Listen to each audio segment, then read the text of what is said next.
Et yo tout le monde, c'est Tommy. On se retrouve aujourd'hui les gars pour une nouvelle vidéo. Donc aujourd'hui on va parler comment bien configurer son panneau de configuration Nvidia. C'est parti. Voilà les gars, me voilà sur le PC. Aujourd'hui on va aborder comment régler le panneau de configuration Nvidia proprement. C'est parti. Donc on ouvre le panneau de configuration Nvidia, clic droit, panneau de configuration Nvidia, on le lance et c'est parti. Bon du coup voilà les gars, on se retrouve sur le panneau de configuration Nvidia. On va voir comment changer la résolution. Donc la résolution, moi c'est du 1120 x 1080 en 144 Hz. Donc en gros c'est ce que propose mon écran en fréquence de rafraîchissement. Je suis connecté en DisplayPort, écran de PC en gros. Là vous avez toutes les résolutions.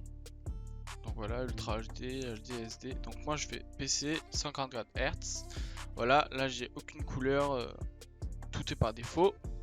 Du coup maintenant on va passer à régler les paramètres des couleurs du bureau. Donc là les couleurs, moi ça me sert strictement à rien. Pour ceux qui veulent régler leurs couleurs directement avec le panneau de configuration Nvidia, on peut le faire. Voilà, avec le numérique, teinte, gamma, contraste, etc. Mais ça on s'en fout un petit peu. Nous ce qu'on veut c'est les performances. Donc pivoter l'affichage, ça c'est pour ceux qui stream, c'est méga important. Je vous conseille les portraits renversés, en gros c'est pour permettre de voir le chat Twitch à gauche, YouTube ou même Discord pour ceux qui veulent. Afficher l'état HDCP, on s'en fout un petit peu aussi. Configuration du son numérique, on s'en fout un petit peu aussi.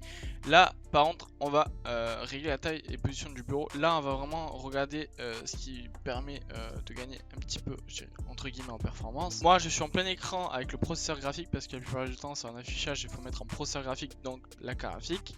Je suis en 1180 54 Hz, voilà.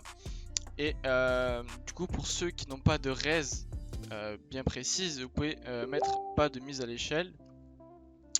Et pour ceux qui ont des res, n'hésitez pas à mettre en plein écran pour vraiment avoir bien l'écran, mais avec votre res. Donc voilà, moi perso je suis en plein écran, processeur graphique, faut vraiment bien le mettre.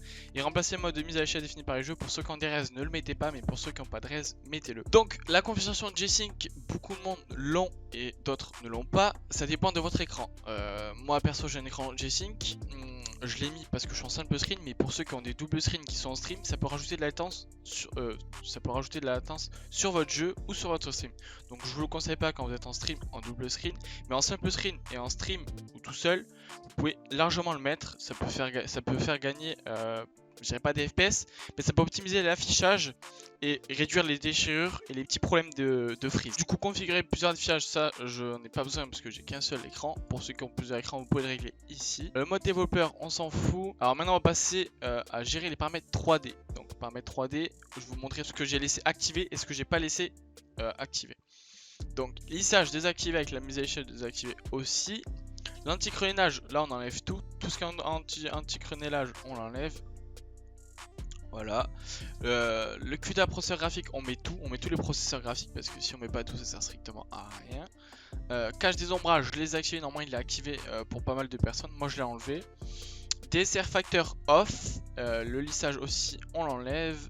Le filtrage, tout ce qui est filtrage, on enlève aussi. À part le filtrage de texture autorisé. L'optimisation d'échantillon, on active aussi. Et le filtrage de qualité, normalement, vous mettez de base vous êtes en qualité, il faut mettre en haute performance. Voilà, pour vraiment gagner des performances.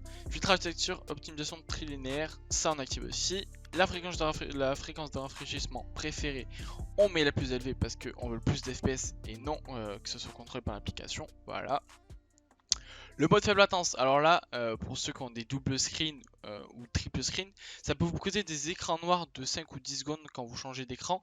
Donc c'est pas mal dérangeant pour ceux qui font du streaming ou qui font des gros jeux en triple screen, que ce soit des jeux de voiture ou quelque chose, quand vous faites un alt tab quand vous êtes sur Windows ou sur d'autres programmes, ça peut être dérangeant.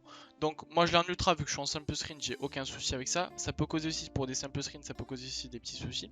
Donc moi je vous conseille de mettre en activé ou désactivé si vous avez vraiment des problèmes. Mais pour ceux qui n'ont aucun problème, mettez-le en ultra, ça peut faire gagner un peu moins en latence et c'est toujours mieux. Le mode de gestion d'alimentation, on met en privilégié les performances maximales. Puissance optimisée, j'aime pas trop, je préfère quand même les performances maximales. Voilà. Multiframe Sampled AA, ça on enlève aussi. Le nombre d'images par seconde, c'est vraiment bien pour ceux qui veulent bloquer leur FPS, que ce soit sur tous les jeux ou même sur Windows. Vous pouvez bloquer les FPS que vous voulez. Voilà. Ça sert à rien de mettre 1000 FPS parce qu'il n'y a aucun écran qui fait 1000 Hz. Donc voilà, pour ceux qui ont des 240, se bloquer en 240, 237 ou un peu plus haut, c'est toujours mieux. Voilà. L'occlusion ambiante, moi je l'ai désactivé. L'optimisation 3D, je l'ai activé. Voilà. Le processeur graphique dans le OpenGL, moi j'ai mis ma carte graphique, donc vous mettez votre carte graphique. Moi j'ai une RTX 2060 Super, donc je l'ai mis. La réalité virtuelle super échantillonnage, ça on l'enlève aussi. La synchro verticale, on enlève, c'est vraiment la pire chose qui bouffe pas mal d'FPS. Technologie du moteur, moi c'est comme G-Sync, vous normalement vous avez fréquence de rafraîchissement fixe, ça dépend de ceux qui ont des écrans G-Sync ou pas. Moi j'ai mis G-Sync parce que je suis en G-Sync et je ne suis pas en fréquence de rafraîchissement fixe. Voilà, donc trappe pré-rendu de réalité virtuelle, moi j'ai mis un seul. Normalement c'est utilisé les paramètres de l'application 3D, mais moi j'ai mis un seul, vous pouvez mettre pareil. Triple mise en mémoire tampon, j'ai désactivé aussi, voilà. Maintenant on passe aux paramètres de programme, c'est ce qui permet en gros tout ce qu'on a fait là de configurer, le configurer sur un seul jeu ou sur un seul programme que vous voulez. Moi perso c'est pour Fortnite, vous faites ajouter et vous choisissez le jeu que vous voulez. Vous mettez ajouter le programme sélectionné, voilà, vous appliquez OK. Maintenant on va passer à régler les paramètres d'image avec aperçu. Donc normalement vous êtes laissez l'application 3D prendre la décision, laissez paramètres d'affichage avancé. Nous on veut le troisième, utiliser mes préférences pour améliorer les performances. Normalement quand vous allez voir, vous serez en qualité. Donc non, nous on veut pas de la qualité, on veut des performances. Donc on va, là il y a qualité, équilibré et performance. Performance, appliquer, ça applique et voilà. Petite astuce pour tous ceux qui mettent à jour leur carte graphique, dites-vous que quand vous mettez votre carte graphique à jour, il y a certains paramètres qui s'enlèvent et qu'il faudra refaire quand vous mettrez à jour votre carte graphique, que ce soit pour du AMD sur votre panneau AMD ou sur votre panneau Nvidia. Donc je vous conseille de vraiment vérifier régulièrement quand vous mettez à jour vos drivers, de regarder si les paramètres ne se sont pas enlevés, donc ça peut jouer sur des petits freezes ou des petites pertes d'FPS des fois, mais je vous conseille vraiment de regarder et voilà. Du coup les paramètres de couleur et d'image vidéo, ça c'est vous qui gérez par vous-même. Moi j'ai déjà tout bien réglé sur mon écran, donc j'ai plus aucun souci pour ça. Donc voilà les gars, c'est fini, j'espère que cette vidéo vous aura plu. J'espère que ce petit tuto vous aura plu aussi. N'hésitez pas à me faire savoir dans les commentaires et n'hésitez pas à liker et vous abonner pour ceux qui ne sont pas encore abonnés. C'était Tommy, tchuss!